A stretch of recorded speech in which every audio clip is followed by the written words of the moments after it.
Yeah, they said it wouldn't. They said it wouldn't last. They said it wouldn't last, whatever it is.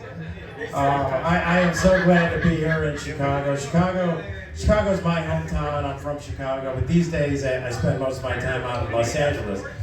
But the thing I love about Chicago is you know how to do summer, Chicago. You guys know how to do summer, okay? Because the winters are so cold and long and dreary and snowy. When it's a nice day, you guys don't waste it. See, it's not like that in LA. Because every day is nice in LA. In LA, it's like, hey, dude, you want to do something that's nice outside? You're like, nah.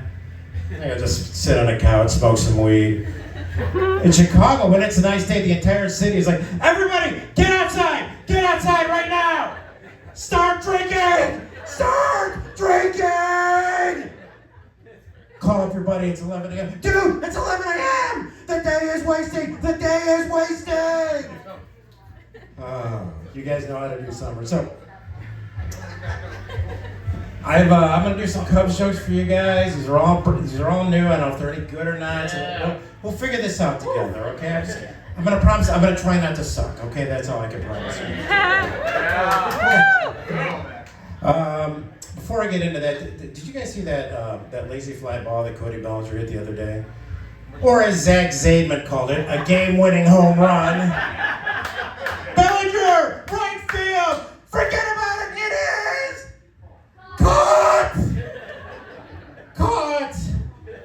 Caught on the infield grass. Oh, Zach, I love you, Zach. You know, Cubs Twitter, we fight about everything on Cubs Twitter, but if there's one thing that unites us all, is that we all hate Zach Zaidman. Everybody hates Zach. Not me, Zach. I like it's them, Zach. It's them. It's them. It's not me, it's them. Poor Zach. You know, Zach has a really weird job.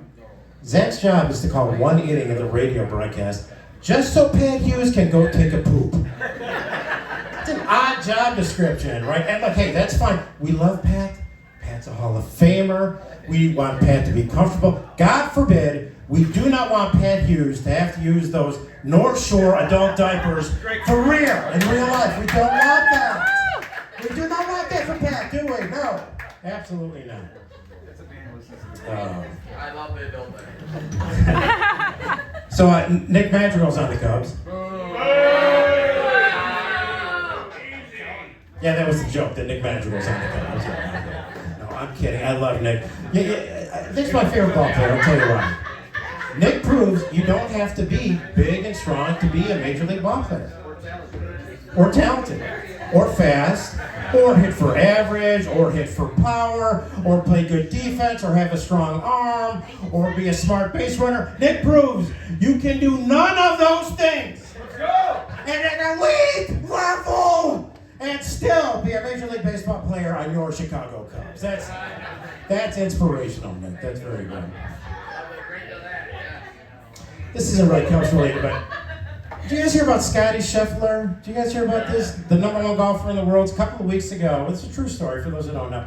Scotty Scheffler is playing the PGA, and he's driving up to the golf course to play his round. There's some kind of misunderstanding. He gets arrested, #1 golfer in the world. He gets arrested for assaulting a police officer. They cuff him.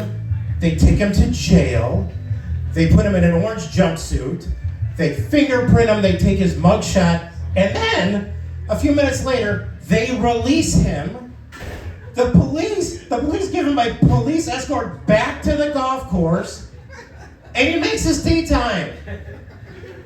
Within a couple hours, he assaults a police officer, and he makes his tee time.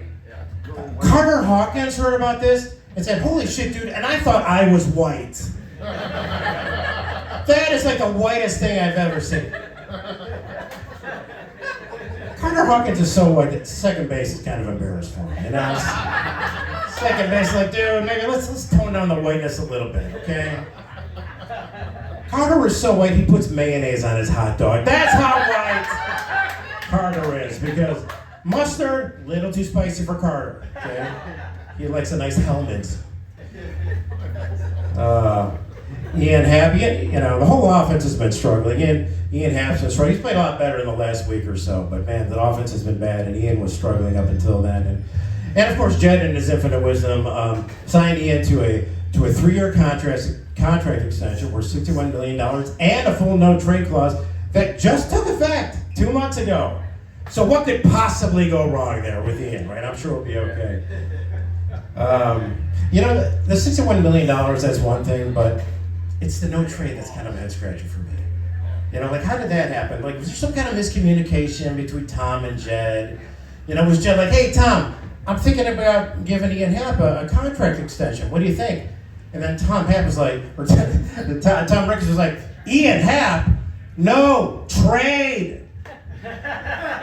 Oh, no trade. All right. Hey.